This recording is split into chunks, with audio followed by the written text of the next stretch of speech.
시청자 여러분 안녕하십니까? 이데일리엔 성주원입니다. 코로나19 사태로 지난 2분기 근로소득, 사업소득, 재산소득이 통계 작성 이후 처음으로 동반 감소했습니다.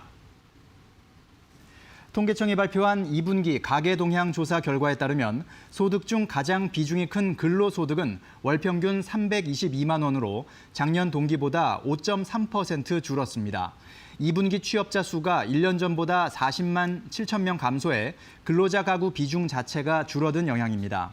사업소득은 월 평균 94만 2천 원으로 작년 동기 대비 4.6% 줄었고 재산소득은 월 평균 3만 4천 원으로 같은 기간 11.7% 줄었습니다. 배당소득, 개인연금소득 감소 때문입니다.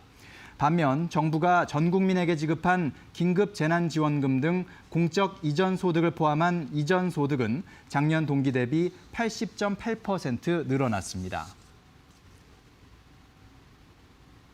지난달 전국 무역항에서 처리한 수출입 물동량이 지난해 같은 기간보다 17% 감소한 것으로 집계됐습니다. 해양수산부에 따르면 지난달 수출입 물동량은 모두 1억 246만 톤을 기록했습니다. 해수부는 당분간 수출입 물동량 감소세가 계속될 것이라며 해운 항만 분야 지원 정책 등을 차질 없이 추진해 나가겠다고 밝혔습니다.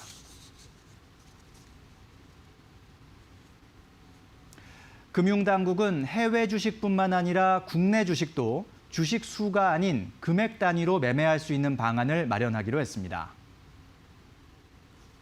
금융위원회는 금융규제 샌드박스 제도를 통해 정비 필요성이 입증된 금융규제를 개선해 나가겠다며 이같이 밝혔습니다. 금융위는 국내 주식도 해외 주식처럼 소수 단위 주식 매매를 할 수 있도록 다양한 사업 모델을 검토해 규제 정비 방안을 올해 4분기에 내놓을 예정입니다. 정세균 국무총리가 주민 공론화 결과에 따라 월성 원전 사용 후 핵연료 임시 저장 시설 확충을 차질 없이 추진하겠다고 말했습니다. 정 총리는 오늘 정부 서울청사에서 국정현안점검조정회의를 주재하며 월성 원전 안건에 대해 이같이 밝혔습니다. 산업부가 주민 의견 수렴 결과를 토대로 증서를 승인하면 건설 절차가 개시됩니다. 이르면 다음 달 중에 착공이 가능할 것으로 전망됩니다. 오는 2022년쯤 준공됩니다. 정 총리는 사용 후 핵연료 중장기 계획의 의사결정도 예정돼 있다며 공론화 결과를 바탕으로 기본계획 수립을 차질 없이 준비할 것을 산업부 등 관계부처에 지시했습니다. 올해 상반기 코로나19 사태 속에서 라면 매출이 사상 최대를 기록한 것으로 조사됐습니다. 집에 머무는 시간이 많아지면서 봉지면 매출은 늘고 컵라면 비중은 줄었습니다.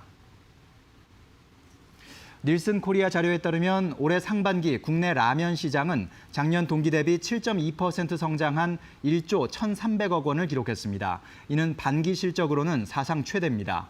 농심 관계자는 집에서 생활하는 집콕 쪽이 늘어나면서 라면 소비가 봉지면으로 집중됐다며 라면이 간식의 개념에서 벗어나 식사나 요리 개념으로 자리 잡았다고 전했습니다.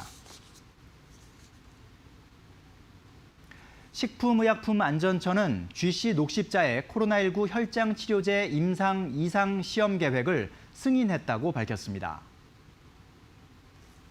기존에 허가된 의약품의 코로나19 치료 효과를 확인하는 약물 재창출 연구 외에 개발 중인 코로나19 치료제 중 임상 2상을 승인받은 것은 이번이 처음입니다.